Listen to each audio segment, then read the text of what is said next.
Ani lammiin koo Oromoodha. Biyyi koo Oromiyaadha. Oromoo keessaa Macca. Maqaan koo Feenet Lalisaa Qananii Orjarraa Wayyeessaa Oomaa Qumbaa Shaamboo Hooroo Gibee Qoteeti.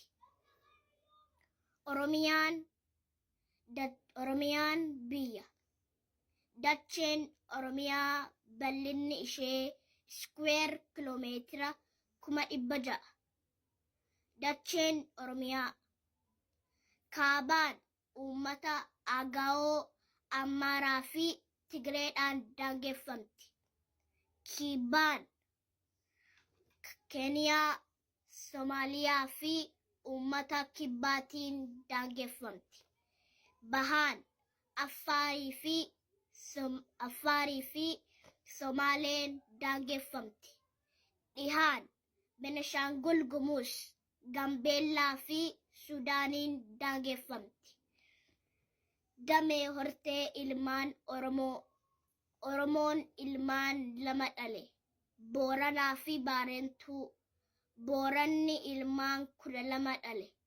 Isaanis Wallagga, Callabba, Goree, Goofaa, Sidaamoo, Arii, Dachee, Garrii, Guraa, Girirraa, Naayiroobii fi Gujii. Baarentuun 5 dhale. Xummungaa, Muraawaa, Karrayyuu, Humbanna, Qalloo. Xummungaan 3 dhale. Arsii, Asoosaa, Hawaasaa. Muraawaan 1 dhale. Innis Ituudha. Ituun 10 dhale.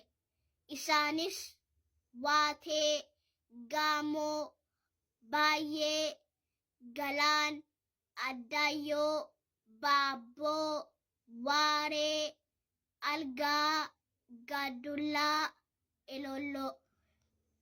Karrayyuu fi Baarentuun ilmaan 12 dhale.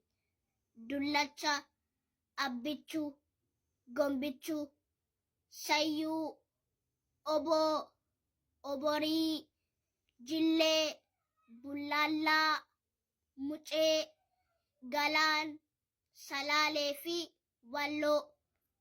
Humbannaan ilmaan 1 dhale. Innis Aniyyaa jedhama. Aniyyaan 7 dhale. Malka, Baabboo, Dinbii, Baaduu yookaan Biduu, Mucii, Naanna'aa fi Kudhadhee. Qalloo 4 dhale. Ala, Daga, Oborraa fi Babbillee. Alaa 12 dhale. Abbayyii, Nuunnuu, Kakuu, Buubuu, Diraamu, Abadhoo, Gooloo, Eeriyee, Utayyuu, Galaan, Meettaa fi Arroojii. Dagaa 3 dhale. Noolee, Jaarsoo fi Humee. Oborraan 3 dhale. Akkichuu, Bil'i fi Doorannii. Baabbilleen 3 dhale. Gaantuub, Hawwiyyaa fi Hawaasillee. Arsiin 2 dhale. Sikkoo fi Mandoo. Sikkoon 5 dhale. Bullaallaa, Wuccallee, Wooj, Jaawwii fi Ilannii. Mandii 7 dhale.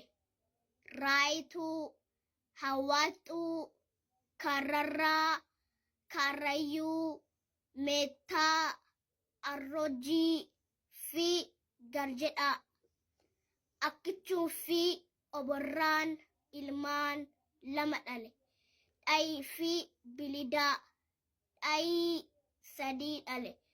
duukoo, kooyyee fi alatayyaa. Bilidaan sadii dhale. Goodana, buusaa fi alla. Gujiin booranaa sadii dhale. Hokkuu, uraagaa fi maatii.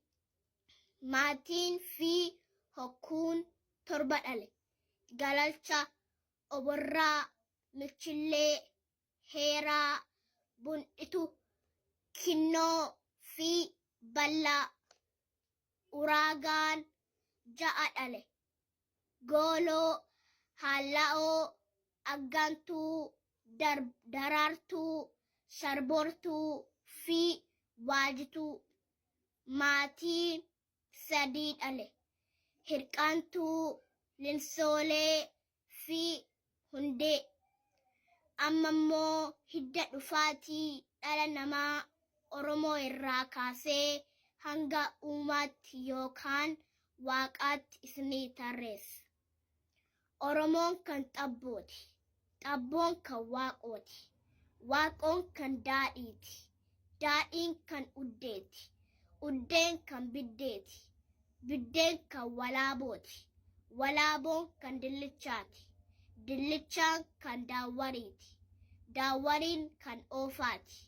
Oofaan kan sharaati. Sharaan kan hadiiti. Haad kan roobooti. Rooboon kan hadoodiiti. Hadoodiin kan xabbooti. Xabboon kan mormoriiti. Mormor kan maammaati. Maammaan kan warar. Warar kan waayif. Waayif kan loozaati. Loozaan kan mariid. Mariid kan galaan. Galaan kan waadooti. Waadoon kan shankor. Shankor kan raam. Raam kan jeebuuti. Jeebuun kan baattaan. Baattaan kan oovaan. Oovaan kan abii. Abii kan laamaaq. Laamaaq kan erer. Erer kan meeqleel. Meeqleel kan anuus. Anuus kan shiish. Shiish kan addaam. Addaam kan biyyeet. Biyyeet kan waaqaa.